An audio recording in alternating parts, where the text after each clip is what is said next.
Hello everybody, Justin Bell here and welcome to Drive to Win. I'm inside the beautiful SXM studios at the Wynn Las Vegas and I have a lot to talk about with my very special return guest, Ruth Buscombe. Very excited to have her on the show. She didn't actually watch the race on site this weekend. She had a weekend off and she watched it just like you and I, sitting at home. So I can't wait to catch up with her. Well, the Austrian Grand Prix, what can we say? I think it was, for some, an outstanding race. For others, just like racing is, not quite as clear-cut.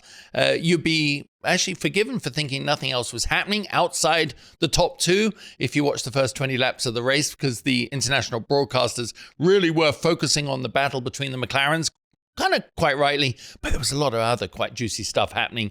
Even if it wasn't a classic, it will go down as memorable and classic to Lando Norris. Let's talk about his pole very quickly. He had a sublime pole lap from Oscar Piastri. He was ahead pretty much all the way through the weekend. And then to see, the lineup with Charles Leclerc, I just thought it was an excellent front row, and it was all going to be set up for how were they going to get off the line. And I was, after a little bit of an aborted start, thanks to Carlos Sainz, we got the green flag and I could barely finish, doing what I was doing. I was so enthralled by the first lap. There was so much to unpack there. Was it a breakthrough weekend for Lando taking the win? I mean, I've got to tell you that as I was writing some notes, I thought, we've got to stop doing this. We've got to stop making these very judgmental week-to-week analysis of Lando's performance, maybe compared to some of the competition. Remember, he's a top driver. He deserves his place there. He is a pole-winning driver against some of the other best drivers in the world. He has won races. He has had some chinks in his armor. But he's so emotionally honest that I think that's where he has a problem. Whereas Oscar Piastri, if he does really well and there's no fault to pick at, he just is like, yeah, that's what I did. If there is a fault and he makes a mistake, he'll just let it brush off his back and internalize it. And probably with Mark Webber, his team, they analyze it, but he doesn't let it seen on the outside. It's very Kimi Räikkönen in that way. It's Ayrton Senna-ish in that way. It's all about his own process. Whereas Lando invites us to be a part of that. You know what it reminded me of was, I remember I used to play golf with a friend of mine, and we were about the same. And, we get to the end and he's go quite patronizingly, "You play pretty well, JB."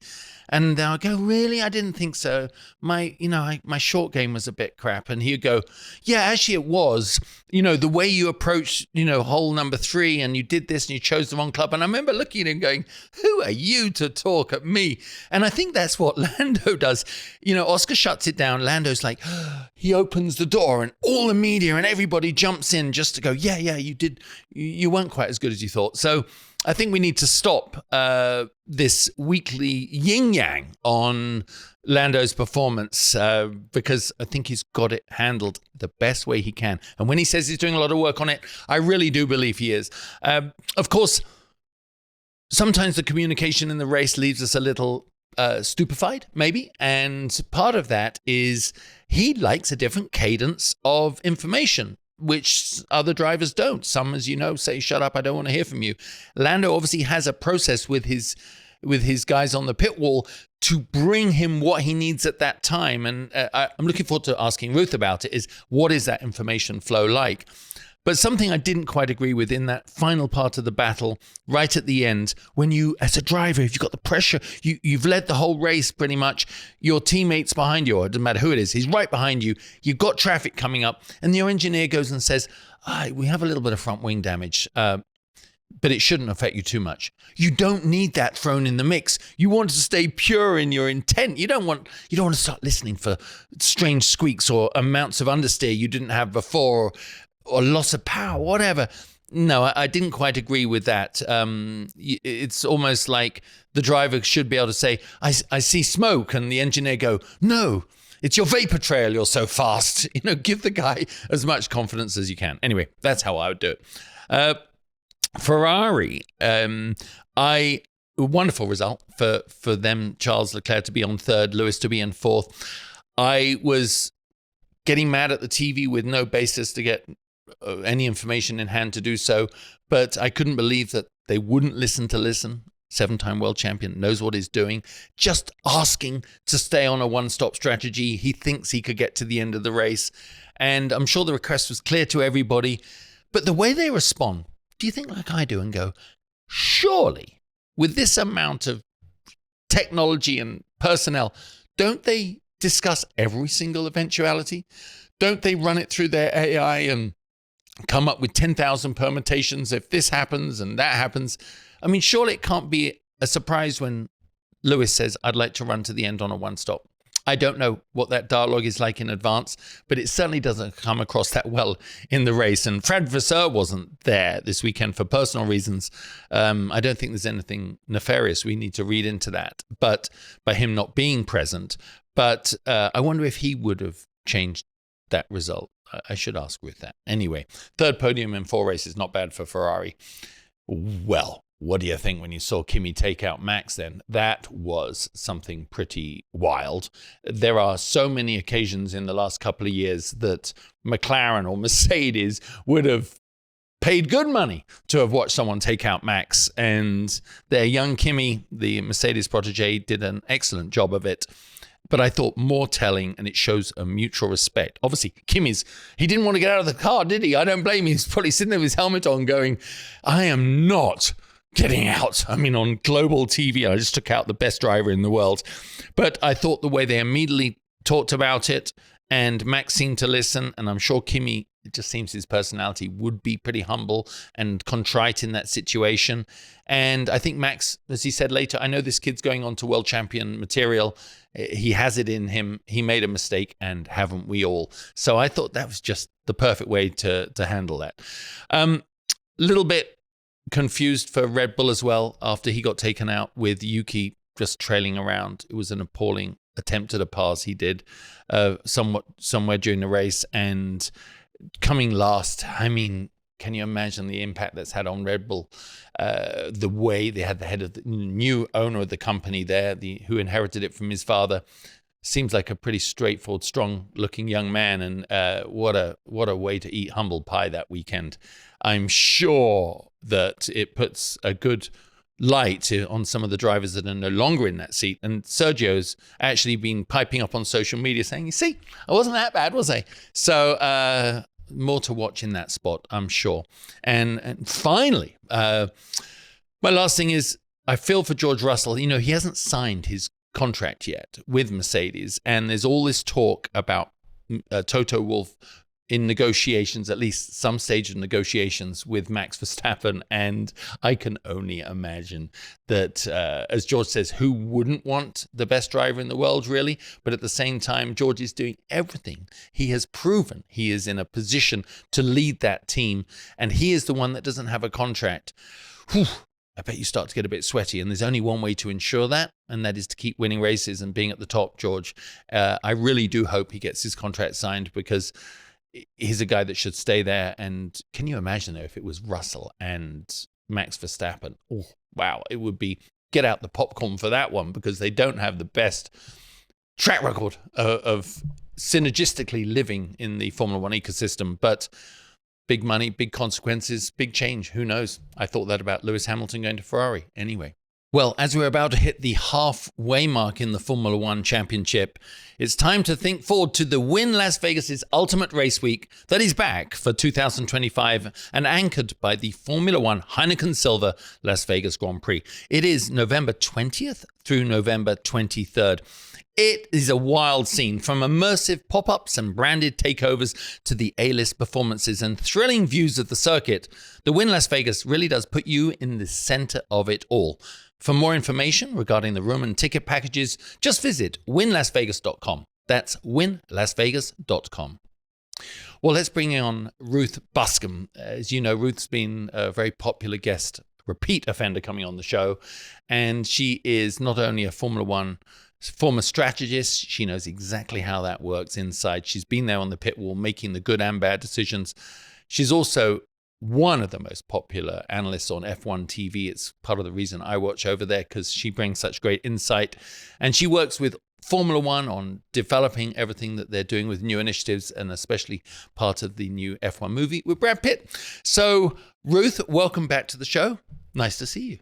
Nice to see you. It's nice to be back again. I've missed you. I've missed Las Vegas. It's been at least a few months since I've been there last. So I'm glad to be back in my regular spot. It's so funny. When I know you're coming on the show, I like walk through the casino thinking, I think Ruth would like this. I know she would be exercising that big brain of hers in the casino, whereas I stand and stare at the tables and just watch other people because I'm not qualified for that. But if you were a betting girl, I wish you are. This season, Ruthie, it's pretty tough to be a betting man, isn't it? Or woman. Wild. Yeah, you definitely want to spread your odds, wouldn't you? And make a lot of different kind of updates as you go, because it just looks like, Lando's out of the fight and Oscar is going to have it all. And then suddenly the situation changes. And, at the moment, it looks like Max is slightly on the back foot, maybe not going to come into it, but if anything has taught me about writing off Red Bull drivers at this point in the season from my lack of winning a championship back in 2012, it's never write off a good Red Bull driver until it's mathematically not possible for them to take the championship back off you. I think you're so right. So obviously you didn't go to you didn't go to the race in Austria this weekend, did you? You were a couch potato like us, just watching and enjoying. Does it give? I was just thinking again. I was thinking about you when I was watching the race, because I know what it's like when you're used to being so there in the pit lane, and then you're watching it from a little bit of a spectator point of view. Even though you have probably access to a lot more information than us, did you enjoy watching it on the sofa? I did. It's been the first race in a long time that I haven't actually been working for, so it was nice to be able to share some insights. I actually watched it with my parents, and my boyfriend and I ended up saying exactly what you say as a kid, which is make sure you say grace fast enough for the installation lap. So my dad went very quick on grace so that we didn't miss the start of the race. But it was really nice to get to watch the race with my parents. My dad's a big F1 fan. Last time I watched a race with him, I was at school, which was many moons ago. That's hysterical. So it was a really cool experience to watch it. And as a dad, he still thinks he knows the best strategy, even though I did tell him multiple times the degradation did need to be below 0.04 for the one stop to work. So there's only a couple of people that could make it work, but dads are always right. So, I was right, but it doesn't matter. He was also right. I have such a funny visual of him sort of still listening to you come up with all this deep, insightful, technical strategist stuff, and him going with pride and also realizing the baton's being passed, right? He probably was like, okay, yeah. I think I'm out of this argument. You had a similar moment with your dad, Yeah. Well, no, and I've always thought watching races with either ex-drivers, current drivers, or people that have been involved is so insightful, especially when you don't have the filter on, right? You can say things at home that you can't say on TV. Yeah, I was like, oh, that's a little bit early. And then they go on the TV, well, that's a little bit early to box. And they say I'm kind of ruining the surprises, but never mind. Oh, well, let's talk about that first few laps. Obviously, super hot conditions. First of all, that track just brings an Easter egg of surprises all the time, doesn't it? It somehow has great racing all the way up and down. We'll get to that in a minute. But what I do with is I have my laptop on my lap, literally, and I'm like making notes as the race starts for the show. And I just had to stop because that first lap, I'd need to be a teenage TikToker to be able to type that fast. I was like, what on earth just happened? It was an exciting first lap, which really had an impact on the rest of the race. But from your point of view, talk us through, just Lando's defense into the first corner and how it blocked Charles out. It was wonderful. Yeah, I think we have to say, first off, well done to Lando. That was one of the weak areas last year was his starts. And you can tell he's done a lot of work on that, both in terms of like the execution and, pressure's on. So I think, first off, well done, Lando. Secondly, you can't really talk about that one without talking about Antonelli.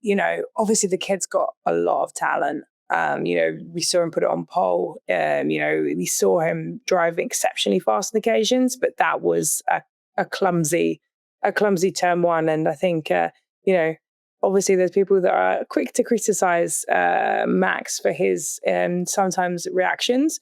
But, he went over and kind of, had a very, I would say, adult conversation. And, I thought the way that he spoke to the press and spoke about Antonelli saying, that happens to everybody. I remember when a young Max Verstappen crashed into my car too. And, the older driver, he said, that's sorry, I'm really sorry. And you move on. So I have to say I thought the way he conducted himself was really, really important and telling, but also wow, what a big difference that could potentially have to the championship, leaving points on the table. And it was very interesting to see almost the lack of pressure on that McLaren pit wall. As soon as Max was out of the race, you could almost see the body language. It was like a sigh of relief of being like, okay, we know how to race Ferrari. We know we've got a pace advantage to them. Whereas, Ferrari very sensibly, tried to lock in that, that podium position with Charles, but they never kind of tried the kind of Spain tactic that Red Bull did, which is always, go for the win. So I felt like it was kind of after lap one, as you say, you did need to sit down. I'm glad I had my Sunday roast to eat, and I wasn't there, but what a start of a race. Yeah. I mean, you brought up so many things there that I want to talk about. First of all, and I said it at the top of the show, is Lando invites collaborative, maybe not unwanted, but his personality invites these criticisms. I tend to think, whereas an Oscar shuts them down. And because of social media and because of the way the media cycle is now, we raise them up and knock them down on a weekly basis. And we know Lando's weaknesses, like you say, starts, like you say, sometimes just being acquiescing a little too early. But I thought his car placement this weekend was as good as anyone ever has been. And his awareness on whatever it was, lap 11, I think, when Oscar had tried to go by, knew he could go by. I thought it was genius. I mean, it was brilliant stuff. I have to say, yeah, well done, Lando, because, it's, I really felt like he changed on the last corner of the pole lap in Monaco. I saw a different Lando entering Anthony Nogues than I did exiting. I think it was 0.13 seconds over Charles, who is excellent at Monaco. It shows you how good that corner is. And the confidence he had kind of from that moment, obviously then executing the race win in Monaco. It's almost like it's a bit of a different Lando. He talks very openly about kind of, mental health, which is a great thing, and how much he's kind of, struggled and then also succeeded. I think he takes us along for the ride emotionally, which is really wonderful to have from someone that's in such a kind of highly kind of, openly criticizable position. But yeah, the placement was brilliant. One of the cool things about Austria, all bad things, depending on if you're attacking or defending, is there's 3 DRS zones. So one on the kind of start-finish straight, then one up the hill, and then one into turn 3, 4. And then there's only one corner really it looks a bit like a square, that doesn't have a DRS on. So you don't want to overtake in the first zone because it's almost like Mario Kart. The detection for the first of the 3 zones is in the one straight that doesn't have a DRS zone. And then the detection for the next one is in the next one. Then the detection for the next one is in the next one. So if you overtake too early, you can give this switchback effect. You can give the DRS back to the other driver. So even if you can overtake, you kind of got to hold your beans and then overtake in the last zone. And then try and absolutely gun it. So that by the time you get into the detection point between 9 and 10, you've actually pulled out enough of a gap that even if they do get DRS on you, which is worth about 7/10 there, it's huge. As you see, as soon as people get within a second, they kind of stick to the car in front. So I thought, it's not easy under pressure to get it right round there. We saw that really kind of big scrap between Lando and Max last year in the race that ultimately ended with both of them off the race and George winning it. It's a real kind of racing track, plus track limits, of which we had 1,200 in 2023. They've changed the layout a bit, but we still have them. Oscar got track limits last year in qualifying, plus the fact that every time you go over the curbs, you kind of destroy the floor of the car a little bit. And so it's almost like good old fashioned stateside endurance racing, where teams will have a couple of track limit strikes that they'll want to play with and use them tactically almost. And they'll have a certain amount of damage they think that the floor can take in terms of the corners you are allowed to use the curb. So there's quite a lot of like kind of elements to take into account, both from an engineering and a driving perspective. And I think on this occasion, both McLaren and Lando did a really, really good job executing that. Yeah. So many things are running through my mind right now as you say that, because we're going to go kind of out of order to what I thought we were going to talk about. But following up on that, I'm from a generation where we did, we had a brake bias, we had things like that. The amount of controls that they have on the steering wheel, and we have talked about it before, but even back to Kimi saying, the team said he didn't get his brake bias necessarily right, for going into that first corner, which I'd have thought would have been sort of set after the first corner, not the first corner, into the third corner. I'd have thought that would have probably been set. But talk me through what they're doing in terms of the energy storing and all that, while Lando's in front of Oscar, trying to balance it with those DRS zones and making sure he's got enough charge. I think and I'll put myself in this bucket as a fan watching at home, we acknowledge and go, no, that makes sense. But actually, what's happening? What are they actually doing? Oh, it's kind of a game of cat and mouse. And there's two big players in this. So you've got the driver that's actually pressing the button, but they've kind of got their, Top Gun style, talk to me goose, which is their performance engineer that's working for them. So obviously it ultimately comes down to the driver. If they just want to deploy everything on a straight, they're the one with the button. But your performance engineer will be trying to play around with working out where you can use energy and where you can recharge. Now, the easiest way to think about this is with a battery across a qualifying lap. Pretty much you can start at 100 and you get to 0 at the end of the lap. Sometimes you do a little bit of playing around to open that up faster, but basically it's the full beans over one lap. In a race, you can obviously do that. You probably do that at the last lap of the race. You just drain to 0 because you don't need anything for the end lap. But for the rest of it, it is a game of cat and mouse. So you can use energy, for example, like we said, tactically to kind of break that DRS. And it's really powerful when we have long straights. And Austria is pretty much kind of, lots of long straights, very power limited, high speed corners. So the battery charging is really important. We go to place that Austin as well. It's super, super important because it gives you basically an extra boom. You can kind of see what the other people are doing. You can either see it directly or you can back calculate it. So you can understand where you are relative to them. And it is pretty much kind of like a, Top Gun style dogfight. Shall we say, where basically you can either match the energy usage of the person you're trying to race, so you're not going to give them an energy advantage or disadvantage, or you're using the button. And their performance engineer will be giving them the recommendation of the mode. Sometimes if your driver is like Kimi, he'll just tell you to shut up and just do what he wants to do anyway. Sometimes they'll be charging. We've actually had races where the batteries failed. I think Imola last year was a good example where Max's battery wouldn't recharge above a certain level. And so nearly lost the race. So you can end up with kind of like battery failures. And then battery will be a much bigger part of the game in 2026 as well, because with the new regulations, it's a lot more powerful. So it's a good job you asked it now so we can get people excited about battery battles ahead of next season. Wow. So the performance engineer is also probably, as an analyst afterwards, able to go back and not just the way we do on performance on fuel stops and strategy, comparing to the people that might have just beaten you or almost beaten you. He or she will do the same, right? And say you were deploying much more efficiently than you, or even your teammate.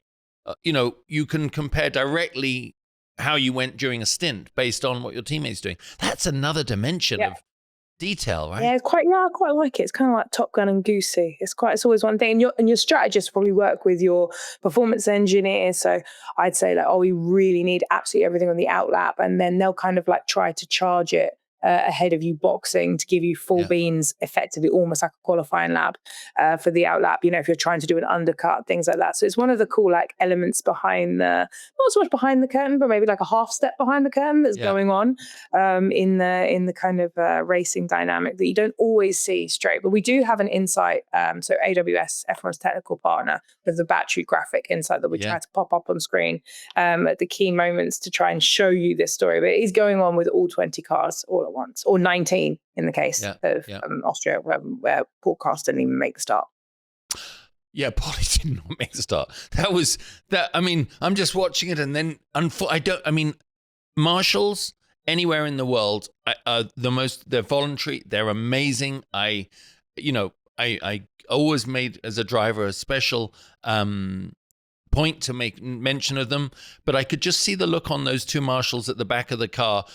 One of the team guys is putting some extinguisher on, because as the team mechanics, you know how much work it's going to take to clean that up, right? And he's there in the pit lane, and I'm watching the guys, and you just know those two marshals in orange are just jonesing to fire their extinguishers all over. And I was wondering if the mechanic's like, just back down. Do not do it until we say, because it makes a bloody mess, Ruth, doesn't it? It is. It does. And if the car's still on, it breaks more things, just like every single electronic thing that's, on. Yeah, you are just kind of like, just stop burning. Don't do it. Yeah, it's one of those things nightmare. We actually have really cool little sticker thermometers that we can tell how hot something has got. That basically, once you get a car back after a fire, you can see various parts of whether or not they've been exposed to extreme heat, if there's been a little fire or not.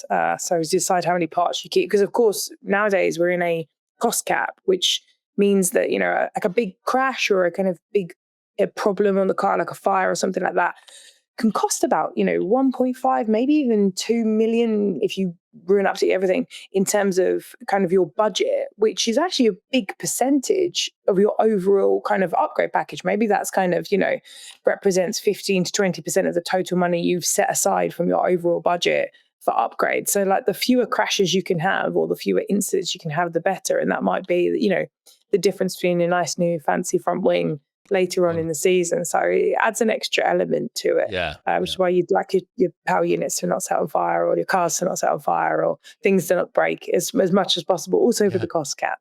Yeah, well, people listening are probably going, they can't get off the first lap, these two. But I'm just also, just want to talk about when the mechanics came out, and then we had aborted start, and they came back in that temperature. Didn't you just feel for the people, the guys and girls, running back out onto the grid, and doing a reset as a team is one thing. Doing a reset as a driver is, oh man, that's hard as well. Especially for Lando, you get off the line, you're not get off the line, you're everyone as a driver is helmet, visor down, ready to go. They've gone through their own process, and then it's aborted. It takes a lot more than a 10-minute reset for some, doesn't it? Yeah, and I think you kind of got two ways of looking at it. You can tell this is a massive inconvenience, or you kind of see it as an element of competition. Certainly, when you go to races like Baku, for example, that's famous for its multiple red flags, as teams, we had to kind of reframe that going into it as like, okay, we're expecting there to be kind of things that are going to disturb our normal flow that we're used to. And actually, the competition today is how well we deal with those scenarios, and can we do a better job of dealing with those scenarios. And I think you see the real champions, the drivers that do well across the season, are the ones that when we have, obscure conditions, or, a red flag here, a rain delay there, they're the ones that are able to refocus and recenter. I think the Brazilian Grand Prix last year in 2024, we had that Super Saturday of qualifying in the morning and then the race in the afternoon. And we had that spectacular result from Alpine coming through and doing double podium, and Max being the fifth driver in 1,157 races or whatever to come from P17. You can really see the guys that are locked in getting bigger rewards. And I think that's how you have to, as a team, like reframe it and saying, well, if I'm hot and sticky and uncomfortable, and this means I can have an opportunity to be slightly better at my job than the other guys in the other team. And, all the mechanics, all the engineers, all the guys and girls out there, they all do it because they want to beat everybody and they want to be the best in the world. And actually, if it gives you a nice opportunity to be there. And also the nice thing about red flag is you normally get to see your family on TV. So I know my mum always used to like red flags because you get to.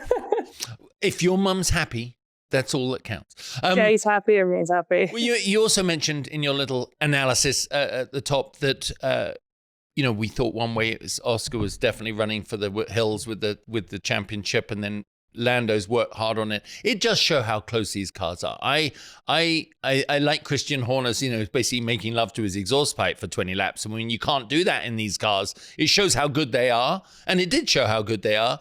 But I found it very mano a mano, which I really enjoyed. Lando was very manly in his defense, as we mentioned. He knew exactly how to place the car. And it takes a lot of confidence in what you're doing to hang out wide when the guy's got to run on you, to do the undercut into the corner, the up and over kind of thing. And I just thought watching them lap after lap was actually so exciting. It didn't mean we saw much else that was going on in the race from the broadcasters, but I was just thinking, this is what we're anticipating for the rest of the season if everything goes right. Yeah, I mean, I thought it was a very womanly defense. If you've ever seen a woman angry, I'm terrified. That's why I can't even say that. No.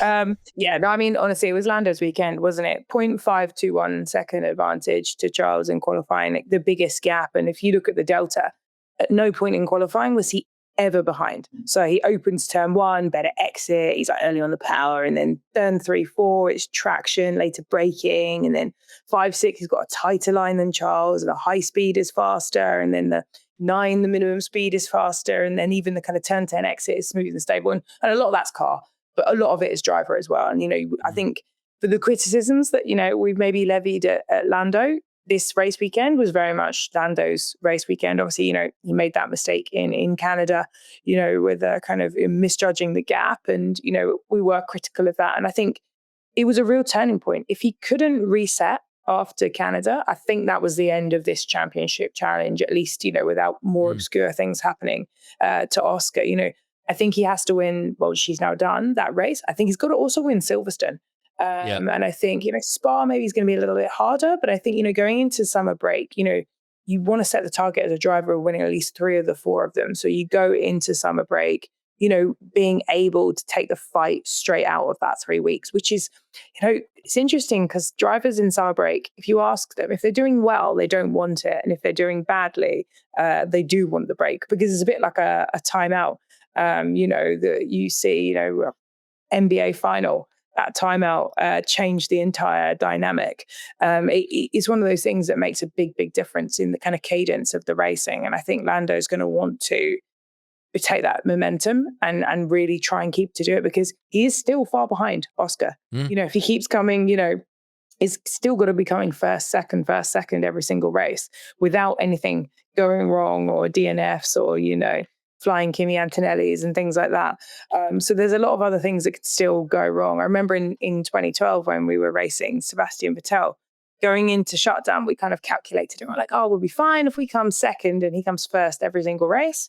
We'll still win the championship. And then we had 2 DNFs in a row. We had Grosjean take us out in Spa, and then we had another car issue.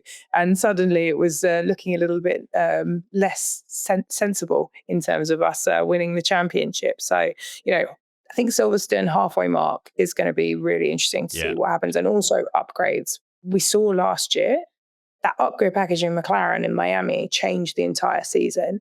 The gaps are so small, with the exception of last race. Every, pole has been done by kind of 0.13 seconds or less. It's tiny, tiny margins. So a good upgrade package can really, really help, especially, when you look at how tight the field is and how costly a mistake can be. You're not just losing 1 or 2 positions anymore. You're potentially getting relegated. You look at Yuki, who didn't have a particularly great lap and is suddenly last in a Red Bull, which would have been crazy a few years ago.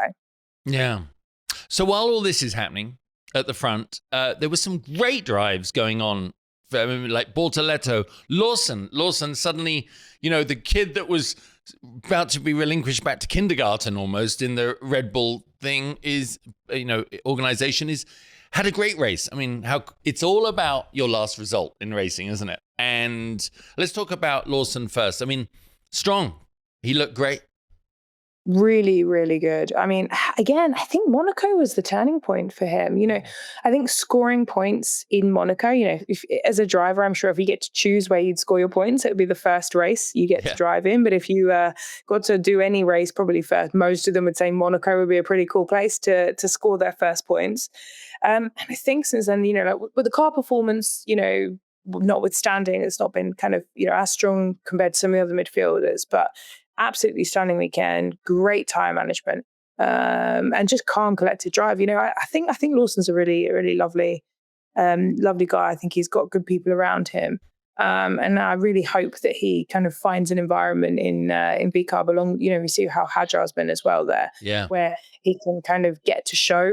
Kind of all that talent and kind of start to put some results in. So it was a great drive. Then I have to give a shout out to my previous home, Stake Sauber, which we're now calling them. So back when I was there, last time they scored double points, it was Qatar 2023 when I was there in Alfa Romeo. So it's been a minute. So I have to say, well done to those guys. It was really nice to see all of their smiling faces, and of course Bortoletto scoring points. So now we've got all but one rookies have scored points this season, which is hugely impressive. I mean, and it just shows the volatility of the grid, right? I mean, at any one point, any of those teams can get into the top 10. And often I say, I don't need to go too deep into it, but I always say every mechanic and every engineer, all the way down to the catering stuff, they go to a race weekend believing it's going to be a great weekend, Ruth. We know that all the way down the grid. And this season is proving that mindset right. You can go into a weekend and be in the top 10, even if you were 18th the weekend before. It's pretty wild. Yeah, I mean, it's, without getting too geeky, marginal gains make a big difference. Last season, on average, taking all of the races, the average between first and last was 1.3%. If I was 1.3% slower than Usain Bolt, I'd be pretty quick. In Formula One, you're deadpan last. So the differences are so small. About 5-6 years ago, it was 3%. In 2011, we had a 107% rule because we had cars that are 7% off the pace. It's now basically 1%. If a lap is 90 seconds, it's less than a second between the fastest car and the person that is, coming completely last. And so every little bit, a driver, a strategy, great pit stop, great lunch, anything, I certainly know that a good lunch can motivate me, but it all makes a difference, in terms of execution. And as you say, if you even if you're the team that's 1.3% off Sauber, which was Sauber, they were the slowest last year, you can bring 0.2% with the new floor upgrade. If you can bring 0.2% from a driver, if you can bring 0.1% from strategy, whilst a big team is maybe losing a couple of 0.1%, some 0.2% there from, an upgrade not working or execution or a driver being off their game, suddenly the order's flipped. Whereas, I remember 2018 Mexico, we had the race of our lives in a Sauber, and came P11. And Lewis, who was in the fastest car, the Mercedes, obviously won the championship. Credit to them, they had an absolutely spectacular season. But that race, they had a really bad race. They boxed an extra time, had a penalty, I believe, and they kind of still ended up P5 and were 1 lap down. And we were about 3 laps down at the time. So I think it's really cool to see the little gains. As you say, everyone can go there and win. Yeah, the little gains in the detail. You mentioned Yuki. I mean, Ruth, I just want to give you a picture. You are the now new heir of, you've had your father sadly died. You now own Red Bull. You own the Red Bull ring. You probably had thousands of guests. You're handsome. He's way too handsome. He's tall, he's built, the owner of Red Bull. He's there. He's a big guy. He looks good. He's young. He's obviously a billionaire. And, this is his scene. This is their thing. It's a big deal. Max is out on the first lap. Then you have the indignity of watching your other car trail around, do a half-hearted pass into Colapinto, which just looked like someone at Mario Kart again or K1 Speed, and has a little accident, carries on, finishing at the back of the grid. That can't be good, can it? Afterwards, back in the Red Bull camp, I mean, when Max is out, you really realize they're just a 1.5 horse team, and the pressure must be immense. Can you give me any insight into what that must be like back at Red Bull HQ? I mean, I think not very fun. You look at, and the statistics even more true this week, isn't it? That, if Max wasn't in Red Bull, that Red Bull would be last in the Constructors' Championship in terms of points. I think I'm gonna twist it around because I'm always the person who looks for the silver lining. I think we should look at how good a job potentially other drivers did do in that seat, and what that is showing. Obviously, Checo, there was a lot of criticism against him, and I think the crash damage, was slightly different concept because obviously with a cost cap, that shows what it is. But I think we shouldn't undersell what some of these quote unquote second drivers achieved. Mm-hmm. Shout out to my mate Valtteri Bottas, who is still the only Mercedes driver to never got knocked out of Q3 and contributed 41% of the points to the 5 championships.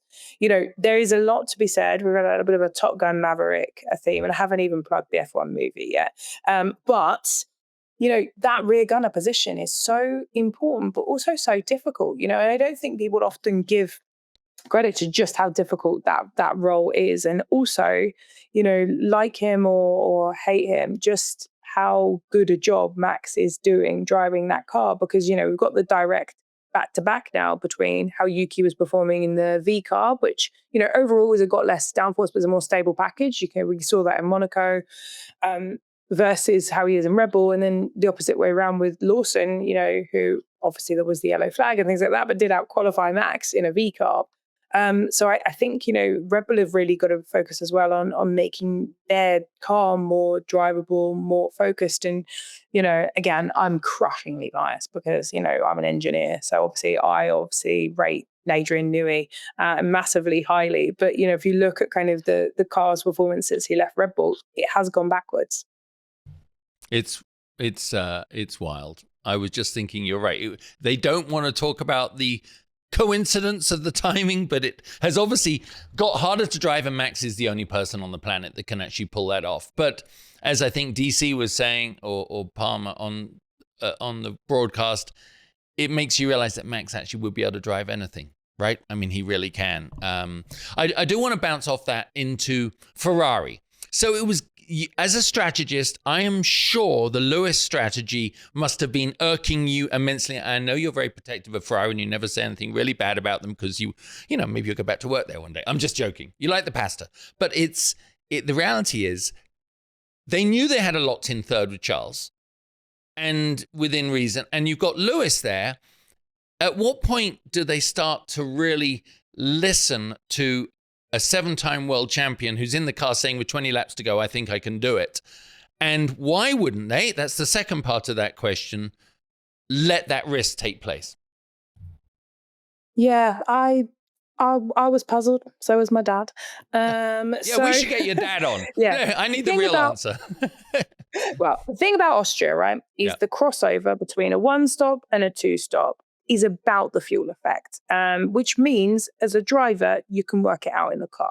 Because what drivers have on their dash is the delta, which is basically where I was compared to last lap. Was I faster or slower? So if you're on a medium tyre around Austria, and your tyre degradation is less than 0.04 seconds a lap, which means your lap times plus a bit of track evolution plus a bit of noise should be getting faster or staying the same through the stint. So if your lap times are roughly, if you can hold the same lap times at a car in Austria for the whole race, you are basically in a 1-stop territory.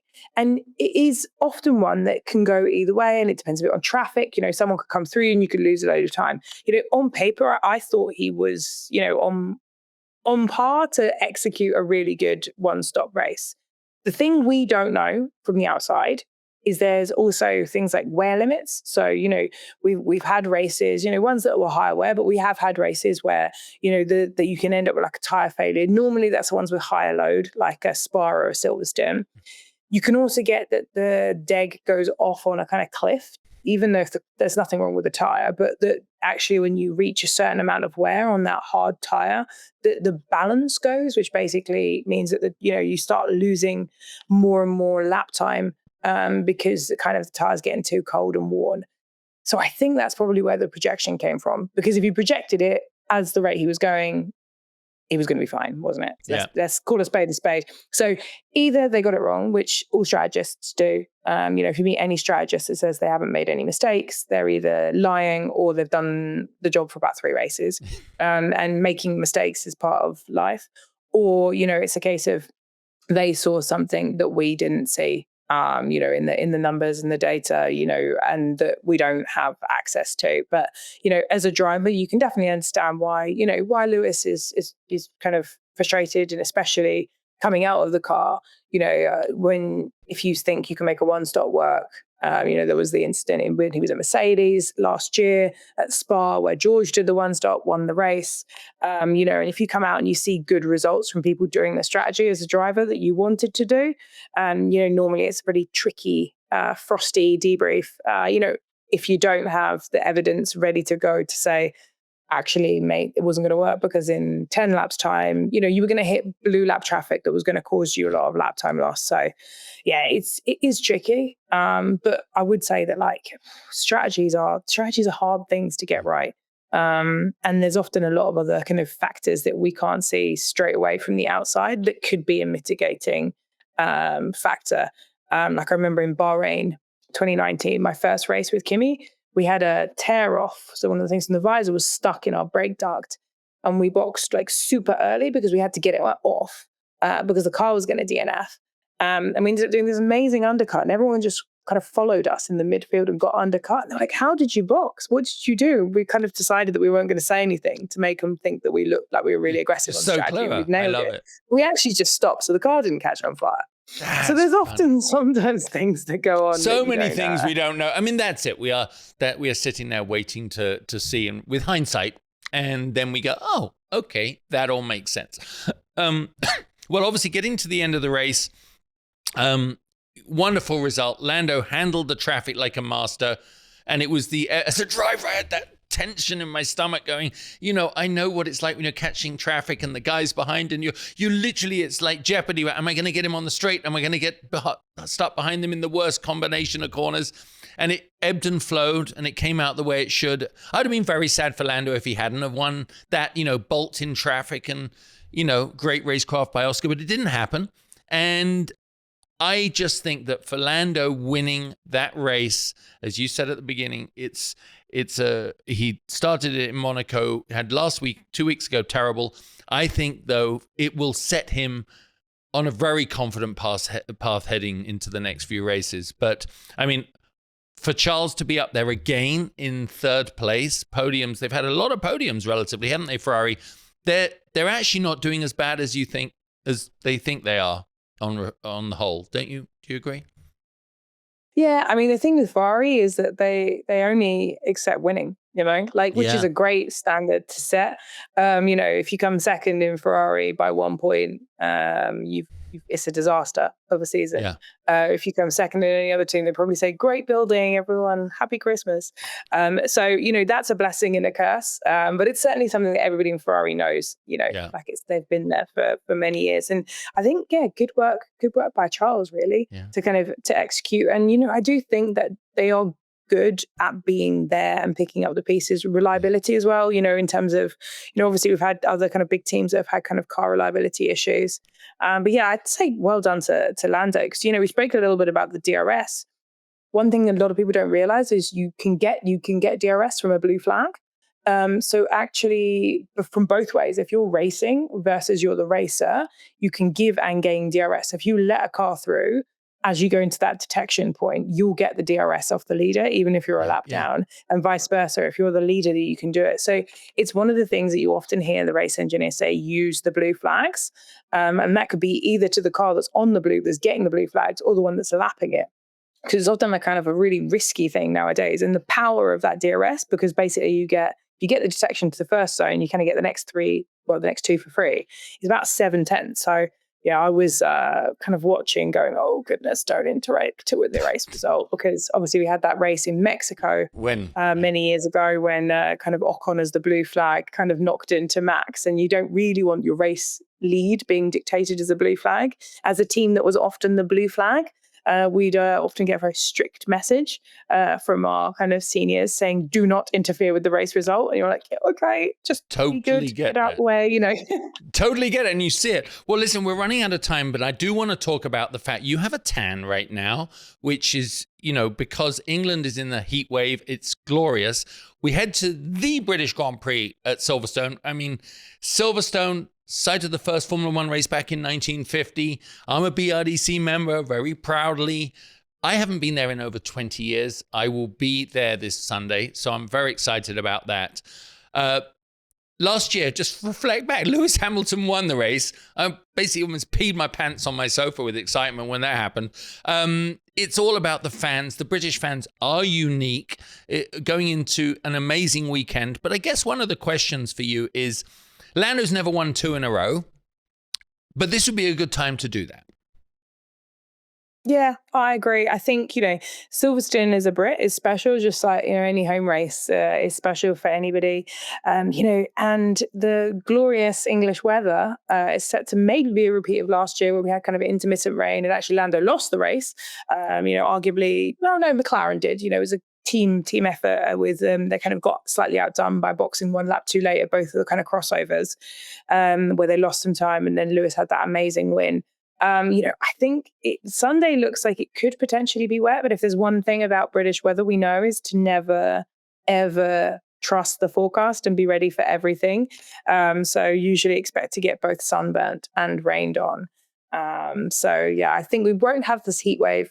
But yeah, I'd love a wet race at Silverstone again. I think it would be great to see. And also, you know, rain, great neutralizer of cars. So we'll, you know, in a dry race, does look like McLaren's got that car pace advantage. But if it's wet, then you know, everybody kind of like closes up a bit. So selfishly for us watching it, especially because I'm undercover, I'd like a nice little wet race to go. So let's say if it's a dry race, you probably think it's a McLaren 1-2 with someone, Mercedes or Max or George in third. Would you go with that? I think so. Just looking at the high-speed cornering. Yeah, looking at just also like Lando's form right now. You know, like I think it's a Lando-y track in terms of the number of high-speed corners, and it's a McLaren-y track. So yeah, I think if it's dry, it's definitely advantage for those two. I'd probably put my money on Max for P3, but you know, you never really know with the kind of the differences between the second and third cars in terms of pace.